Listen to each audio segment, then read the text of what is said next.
Binge the full week of The Ray Taylor Show ad-free over at inspireddisorder.com/plus. This is The Ray Taylor Show. Welcome to Top 5 from The Ray Taylor Show, where each week I'm ranking movies in a variety of categories. From franchises to subgenres to directors and actors, no film is left unwatched as I break down my top 5 picks. So join me every Sunday for a new episode and get ready to dive into the world of film in many ways this episode as well with Top 5 from The Ray Taylor Show. In this episode, I am going to be counting down my top 5 pop culture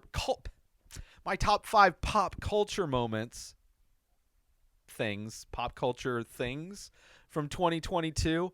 It's something that I like to do at the beginning of every year to look back, in addition to doing my top 5 TV shows, in addition to doing my top 5 movies.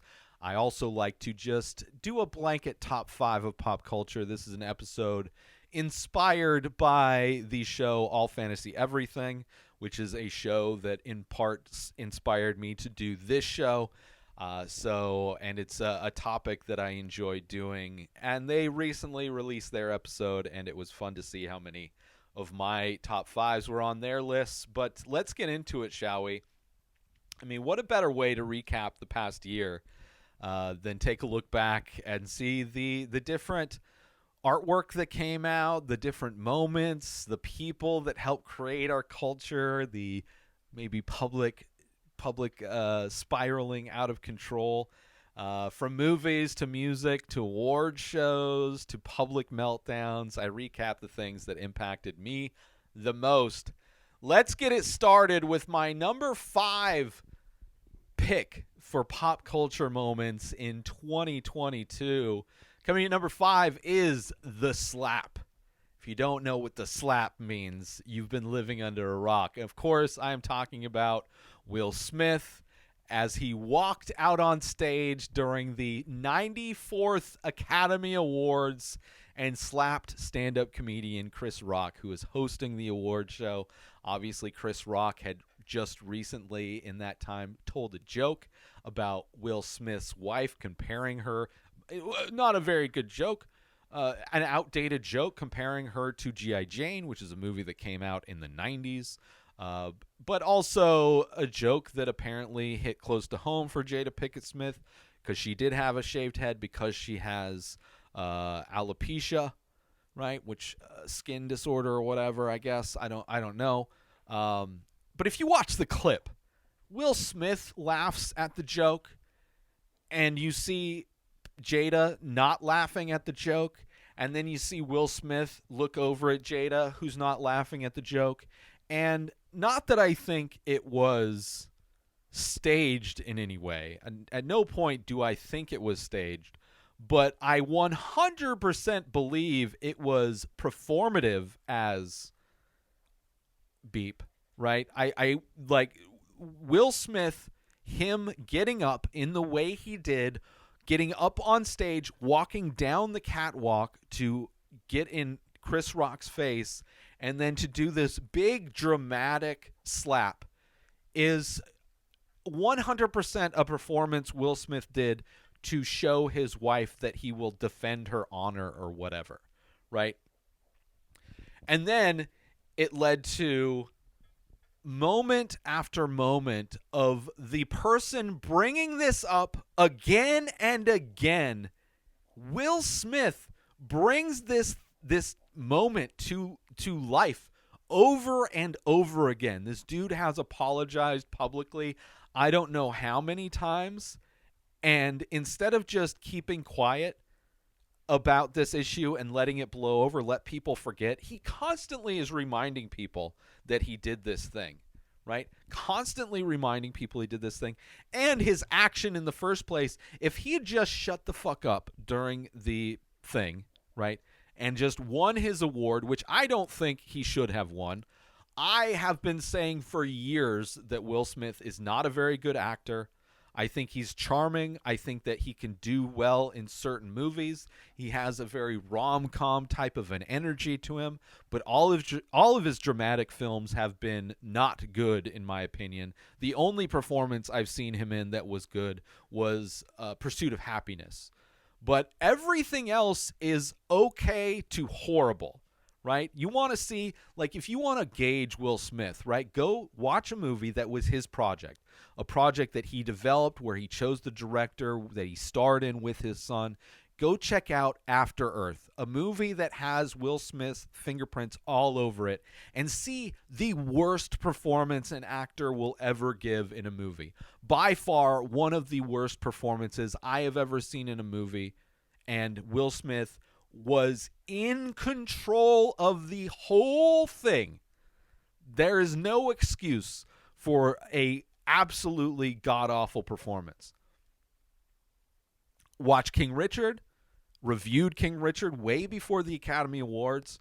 I thought that was an amazing movie, and Will Smith was the worst part of it.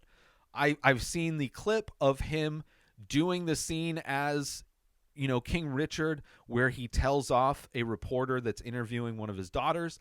I've seen that clip put back to back with the actual clip of actual Richard Williams telling off this reporter, and it is so clear how little of an edge Will Smith has compared to the real guy he's doing an imitation of. And that is one of Will Smith's biggest faults, in my opinion, his lack of edge. He's trying to do these edgy things, but he's not able to pull it off, right? He at no point pulls it off, and that clip, I think, highlights it. Meanwhile, a lot of people who see that clip are like, look how great, look how he's saying all of the same words that that other guy does. But if you listen to his performance, he's not saying them in any form that is close to the original, where the original guy is like, listen, you need to ask her the questions that are important and stop with this kind of bullshit. And Will Smith's performance is like, oh, wow, I really like it if you stop doing this. Like, it is so toned down and softened because it is Will Smith doing it. I don't think he's a good actor. Definitely don't think he should have won Best Actor of that year. And definitely think he's a horrible person. Like, him to get up and slap somebody on live TV for making a joke, when if he had just shut up and just talked about it after the show, you know, he's got his award. What do you think about what Chris Rock said about your wife? Then he could have been and would have had all of the sympathy from everybody and would have made Chris Rock look bad, right? Chris Rock would have been the one apologizing. Instead, not only did Will Smith make a huge spectacle out of this small issue, he is the one that keeps bringing it up. Like, every 3 months, it's like Will Smith is doing another unapologetic apology. When he's promoting this new movie that I do kind of want to see, I'm interested. I hope he gets better. I want to see Will Smith be a good actor. But I just, aside from like Men in Black and Independence Day and, you know, maybe like these other things where he's just charming, he's good in things. But I don't think every time he's trying to do like an Academy Award performance, I think Ali, another example, don't buy it at all. Don't buy it at all. Don't like it. But it is what it is. And it was a big popular culture moment, and he keeps bringing it up. He's the one that will not let it die, which is insane. It is so crazy. And meanwhile, Chris Rock has kept quiet. I'm sure he just does it on stage, right? He's a professional. He's a professional in every way. And Will Smith assaulted him on live TV and showed how unprofessional he is. Anyway, let's move on. Let's move on to my fourth favorite pop culture moment of 2022. And number 4 is Kanye West going full Nazi. This is another person that I've never been a fan of. Ever since he went up on stage, another thing where he goes up on stage during the Grammys while Taylor Swift is accepting an award, the I'm gonna let you finish thing where he's like, I'm gonna let you finish, Taylor, but Beyonce should have won this award, right? That was the first moment that we all should have known Kanye West is an asshole. right? Complete, just egotistical asshole. And yet, over the following years after that event, people have praised him as being some kind of genius, which I do not get. I don't, aside from him doing what Republicans did and just playing to the religious right, which he is doing their playbook, right? First, he's doing the church thing where he's doing like these sermons and talking about Jesus and all that stuff. Definitely a page out of Reagan's playbook when he decided to bring the evangelicals into the conservative party, right? That is what Kanye is doing, playing to the religious right of this country in order to sell more songs, right? And then he's going full, like he's basically following the path of the Republican Party since the 80s, right? First selling them on all the Jesus stuff, then just coming out as being complete white supremacists, posting all kinds of white supremacist stuff, you know, the White Lives Matter kinds of stuff. And this year was the big thing, right? Doing the fashion show with the White Lives Matter thing with Candace Owens, then going on every talk show after talk show from like Drink Champs to Alex Jones, just spouting his love for Hitler and just constant anti-Semitic stuff, and just really making it difficult for his fans to keep making excuses for him, which it is insane to see how over the years, year after year, people are just finding new ways to accept this guy's downward spiral, right? And I know he has mental health problems. I know he's bipolar, but I also know he's rich as fuck and has access to actually getting help. He has access to getting medication. He has access to doing all these things, and he refuses to do that. He is surrounded by a bunch of yes men that allow him to act this way. He was married to one of the most overrated celebrities known to man, the Kardashians, like a family that is so devoid of any kind of substance that it's not surprising that that only increased his downward trajectory mentally. It has been insane to watch. I haven't been, and it's insane that it's from a guy that before he went and told Taylor Swift that I'm gonna let you finish, when Hurricane Katrina happened and he called out George Bush on MTV, that person only existed for a brief moment. And then after that, he goes far right wing and is in many ways one of the most popular poster children for the right wing, for the conservative, white supremacist, anti-Semitic, basically American Nazi. He is in so many ways not only just spewing white supremacy propaganda, but also anti-Semitic propaganda, in addition to talking about and gushing over how much he loves Hitler. It's just, the dude is, he is not a genius in any way, shape, or form. The fact that people keep making excuses for him, and for the people that don't make excuses for him, I know they're just showing who they are. They're just they either they agree with everything that he's doing, right? They're like, finally he's saying the anti-Semitic things that I believe in my heart, or they're just closeted and are easily able to accept and look past that, which that's very telling, right? Just like somebody who's a super Cosby fan still. It's like, well, you have to be okay with the fact that we know Cosby raped tons of women throughout his entire career, right? It's just like, it's hard to excuse fandom of people who have done disgusting things. And Kanye West is just been an all-star this last year.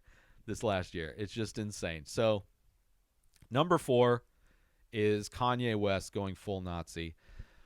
Let's take a quick break right now to talk about, are you a fan of original artwork and live events? Look no further than the Many Faces series by Ray Taylor and the weekly live stream over at youtube.com/inspired disorder. This ongoing series explores the endless possibilities of the human face through abstract ink paintings on paper, capturing unique expressions of emotion, mood, tone, and energy in just a few minimal features. Join me every Thursday at 4:20 Pacific Time as I paint live. Follow the Many Faces series and discover the endless possibilities of the human face. Don't miss out on this opportunity to be part of the action and own a piece of original artwork by me, Ray Taylor.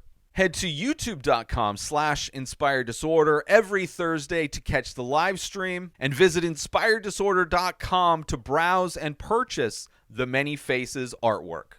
And now, let's get back to the show.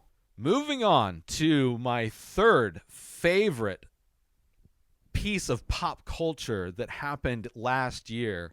Coming at number 3 is the massive AI art explosion and controversy, right? As far as a new technology that has really sparked a lot of controversy, it is this AI art stuff, which I've vocal about my use of ChatGPT. For my blogs, my personal blogs, I use AI art to generate the images for my blog posts. I'm open about that. I do not sell any AI art, which there are definitely plenty of quote-unquote artists that will do that. From what I've seen from a legal standpoint, that art that is generated from AI is not something that you can copyright. So if you're using that to create a book, or if you're using that to sell artwork, you can't copyright it. Basically, AI art is free use. So in my opinion, the way I use it is like I could go and Google an image that I feel would represent my blog post or whatever that may or may not be copyrighted. I don't know, just grabbing it off of a website to put on the thing. Or I can create an original piece of imagery that is free use. It's like customized stock photos, in my opinion. So that's kind of my thing of it. As far as artists using it, I mean, I have difficult views with, I've had especially difficult views with people who call what they do painting when they're using a tablet and a pen, right? I don't necessarily, I'm good with calling that whatever you want to call that, but that's not, you're not using paint, you're not using brushes, right? I think you're digitally illustrating in a style that looks like paint, but it almost diminishes what it is to push paint on a canvas, right? And I'm okay with an artwork being called and referred to in an accurate way, but you know, I don't know. That's kind of like sticking points. I've also had issues with like people who use projectors to enlarge images. Like, you should be able to do that freehand. Like, a lot of things that a lot of views I don't necessarily hold anymore. Like, I have kind of come around on all that to where like all of these things are just tools to allow an artist to do something easier, and I'm fine with that. But as far as art generated through artificial intelligence, where you put in a prompt and it spits something out, you can call that art if you want. I think it's art, definitely, but I don't necessarily consider the person that puts in the prompt an artist. You know, an art director maybe, right? Because they're giving, but they don't do the work to create the image. So it's kind of a weird thing, but it's only really in definition, which is minutia. As far as not being able to copyright that work, as opposed to actual tangible physical artwork, right? I paint ink paintings on paper. When I create that piece, it's automatically copywritten to me because I created the original. So if somebody were to sell prints or t-shirts or products that have my artwork on them, I could sue them because I own the copyright, because I created the original work, right? And I have tons of video proof for the creation of the individual works. So I have a lot of proof that I created it, which you don't need. As long as you are the original creator of that thing, you own the copyright of it. You don't actually have to file a copyright individually, right? You can, if you find out somebody else has copywritten your stuff, there are ways where you can protest that and sue for damages. Because I follow a lawyer on TikTok that deals with the arts. He is like specifies in arts and copyrights and things like that. So I've heard him weigh in on the copyright thing. I've heard him weigh in on the AI thing. And as far as like, there was somebody who produced a book using AI art and used AI to write the book, and he was denied a copyright because that work was created with AI and you can't copyright it. A lot of artists are also concerned because these AI tools are using established art to train the AI. So there's a lot of influences that the AI gets from creating that art, right? It's not original. It's taking what it's seen other people do and using that to create a thing, which, you know, I'm okay with that. You know, there's like, I don't know, until I see it making my stuff, right, then I'm sure I'll have a more nuanced opinion on it. But it's an interesting thing that is something that I've heard everybody kind of talk about in the art space. And it's something that AI is going to uproot and change for a lot of people in a lot of industries in general. So coming in at number 3 is the AI art controversy. Moving on to my second favorite piece of pop culture from 2022. Coming in at number 2 is Everything Everywhere All at Once. It's a movie that was my favorite film of last year. It is created by the Daniel Kwan and Daniel Scheinert, two directors, a buddy director team that made Swiss Army Man, which was my favorite movie that year, the year that came out. But Everything Everywhere All at Once, I talked a lot about why I loved it in this week's episode of Swipe Up, how from the ground up they created a movie in a way people don't create movies, especially with visual effects. The visual effects were done by a group of 9 people, including the 2 directors who are completely self-taught, who learned how to do visual effects through tutorial videos online. So it's an amazing movie. It's how the movie is created is amazing as well. It is my favorite movie of last year. It is my favorite directors team that are doing by far the most interesting and unique types of movies and telling them in very unique and interesting ways. It is, comedy, sci-fi, drama. It has everything. I absolutely love this movie, and, I had to put my favorite movie from last year on this list because it's like my favorite piece of art that came out. Obviously, it's not my number 1 pick, but you'll find out why. But other than that, by far my favorite movie that came out, my favorite like visual thing out of TV and movies. This is my number 1 pick. Everything Everywhere All at Once. Highly recommend checking it out if you haven't watched it yet. Obviously, a lot of praise for this movie has gone around. Michelle Yeoh has won the Golden Globe for her performance, lead actress. I love her performance in this movie. I love Evelyn Wong. I love Ki-Hu Kwan. I love Jamie Lee Curtis. They are so amazing and put it all out there in one of my favorite movies of all time, really. Everything Everywhere All at Once.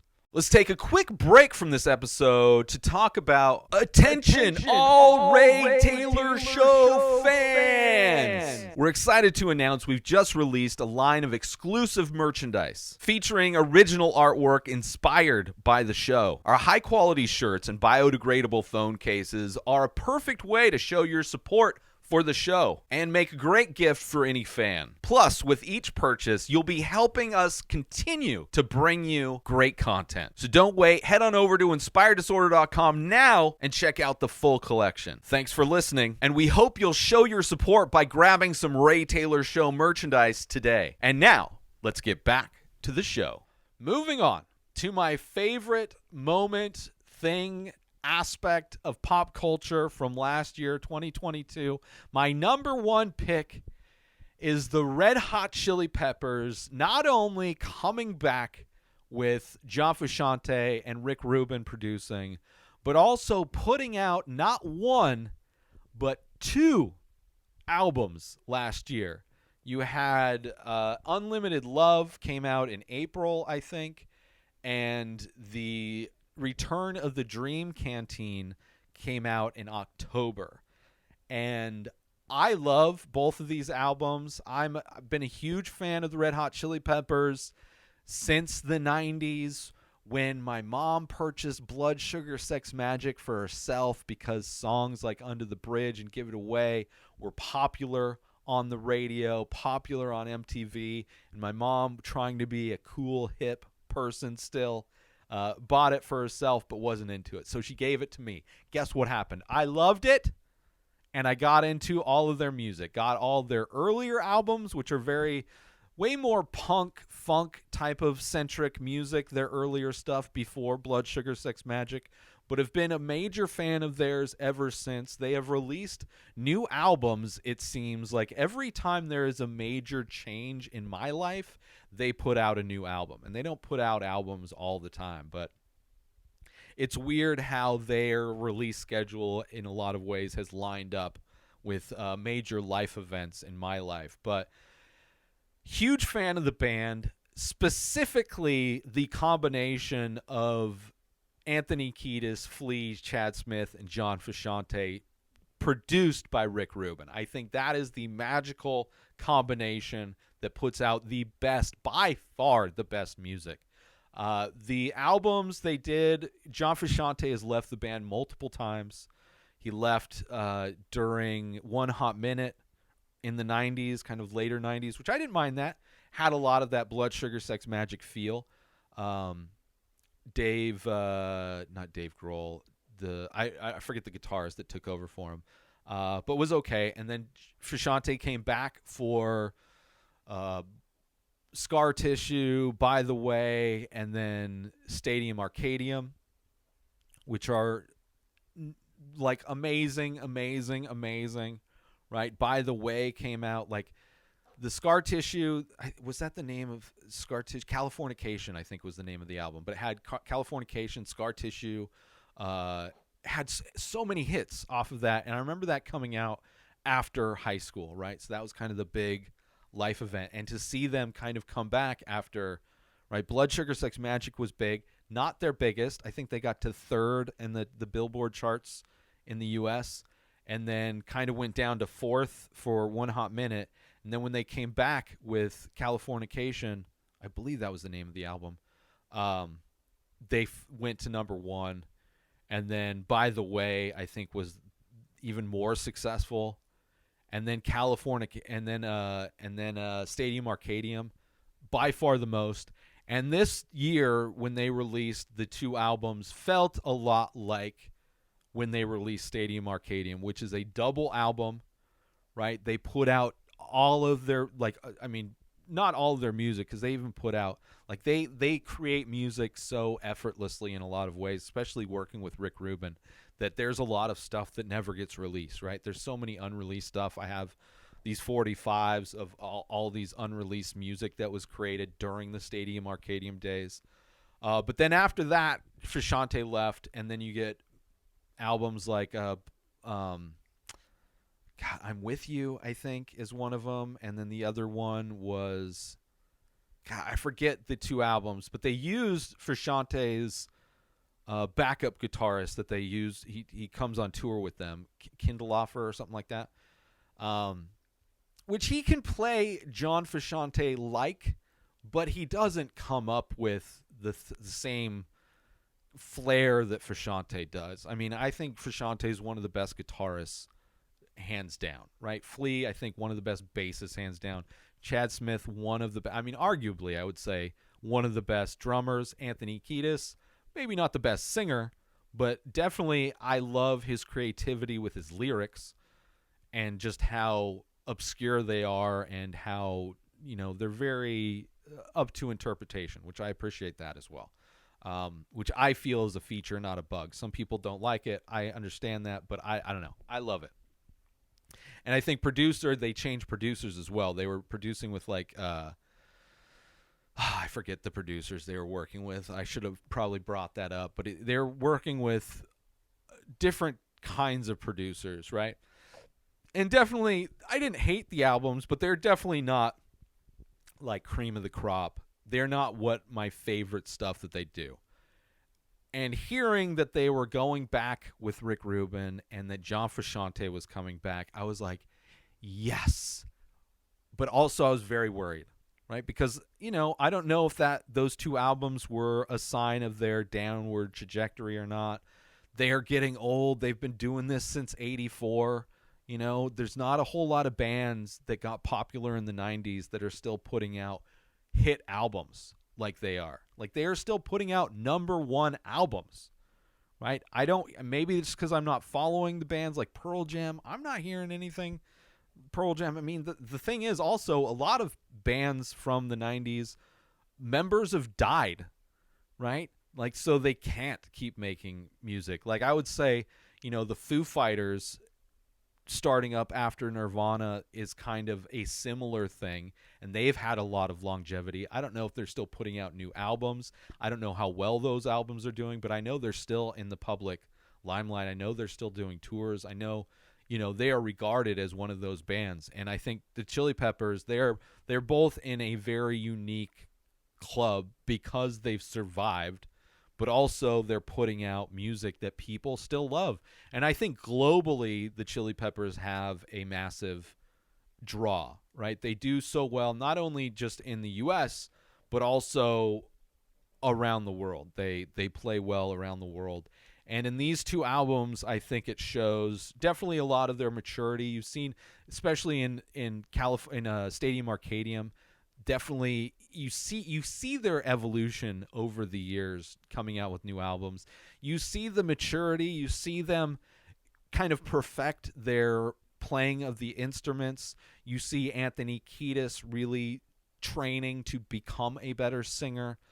But also it's their core type of feel and vibe is still there. Very minimal style, kind of funky, kind of like it. And in this album, which you saw a little bit of, I think, in Stadium Arcadium, you see them experimenting with different genres of music, right? Like in these more recent albums, there's like some country songs. There's a song that's almost like kind of a darker song, like almost a scary type of a song.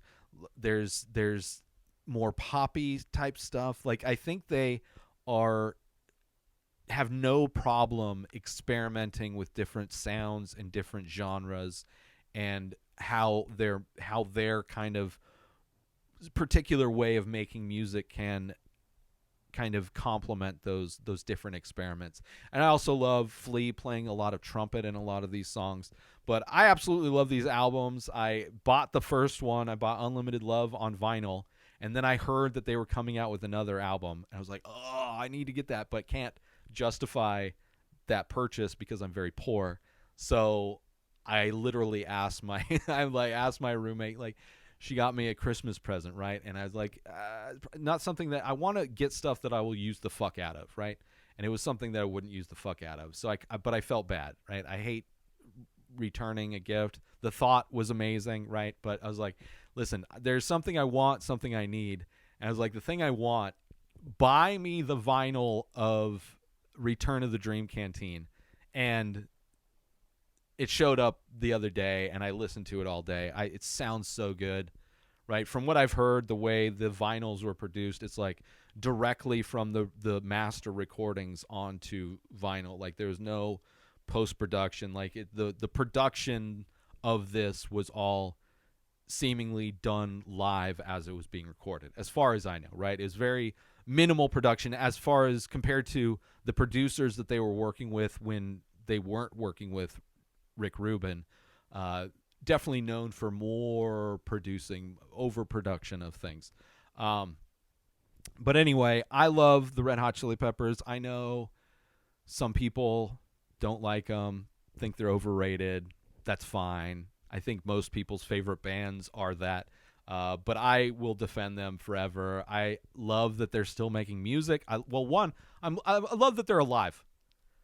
I love that they're still making music that I like, right? Especially after not really being a fan of their like Dark Necessities and I'm With You, which aren't bad, but love this way more.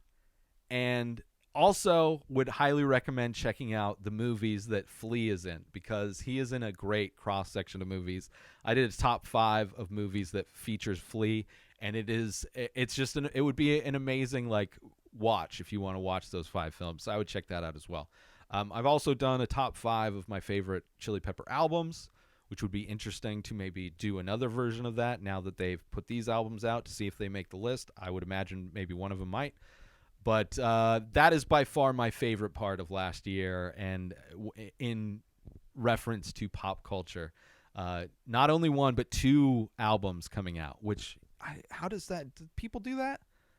They released a double album with Stadium Arcadium, but how many times do artists drop 2 albums in a year? I don't know. I love them both. I love the band. I love you all for watching this show, and I thank you all for watching this show, and I'm glad you're here in 2023 with me. Some honorable mentions of pop culture events that happened last year.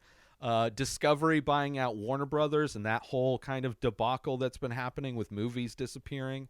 Elon Musk purchasing Twitter and losing a historic amount of billions of dollars. And yet his simps still worship him, which is hilarious. The Wendy's Addams dance, awesome. I love that show, and I love how that dance is kind of like taken off.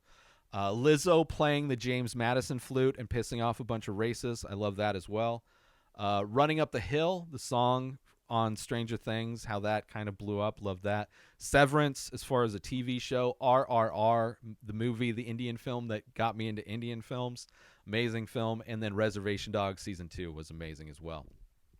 So those were honorable mentions. Let me recap my list one more time. This is my top 5 pop culture moments from 2022. Starting off with number 5 is the Will Smith slap. Number 4 is Kanye West going full Nazi.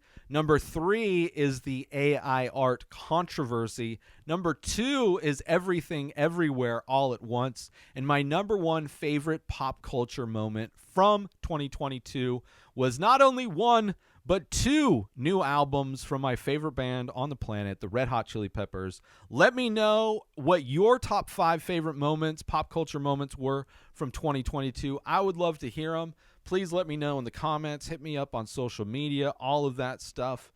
And are there anything that I should reconsider and check out for my list? Of course, it's pop culture stuff isn't necessarily like movies, but if there's a movie or TV show that you loved from last year, or even an album, let me know. I would love to hear it. And don't forget to tune in next Sunday for an all-new episode, and join the conversation by leaving a comment and a rating on your favorite podcast platform or on YouTube if you're watching this. And see you again next week for more Top 5. New episodes of The Ray Taylor Show come out every single day. Subscribe on YouTube and everywhere our podcasts are found. Binge the full week over at InspiredDisorder.com/plus. Buy Ray Taylor Show merch over at InspiredDisorder.com. Have a wonderful day, everybody. Peace out! Today is the day where you wake up and you realize that everything that you've been dreaming about, everything that you've been wanting, every goal and wish and hope that you've ever had can become real. Dreams can come true. What you manifest in your mind, you can bring to reality.